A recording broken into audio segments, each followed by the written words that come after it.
What is a micronuclear facility as opposed to a big nuclear power plant? So apparently it's a compact facility, re-engineered, taking out some of the disadvantages and some of the, how do you say, risk of a larger nuclear facility. Um, and it serves a specific region versus being part of the national grid.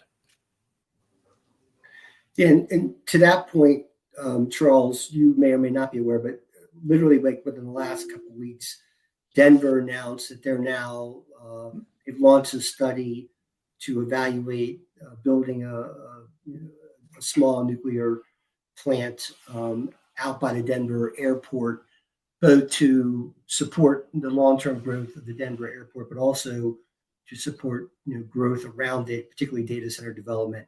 Quite a bit of industrial land, around the Denver airport. So it'll be interesting to see what they come up with in terms of potentially building that micro plant.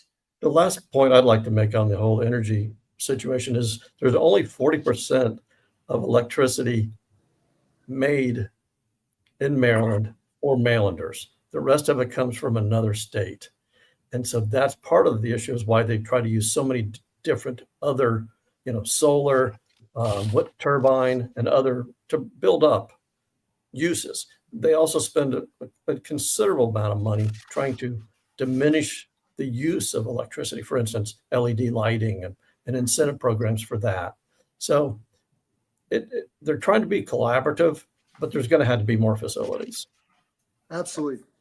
Yeah. And just back to the 3 Mile Island, it's actually, I meant to say it was Constellation Energy that had bought it in 1999 and sat idle for essentially 25 years until they recently struck the deal with Microsoft, and then they're making that $1.6 billion investment in it.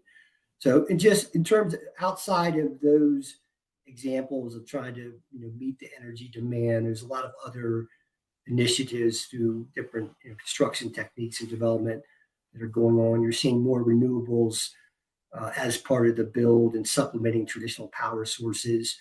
You're seeing other sources on site for generation beyond, they're hooking up to the grid, but they also have on-site generation with gas-fired plants, things of that nature. You're seeing co-location of data centers right next to the power generation plants. Again, all in the efforts to satisfy the power needs.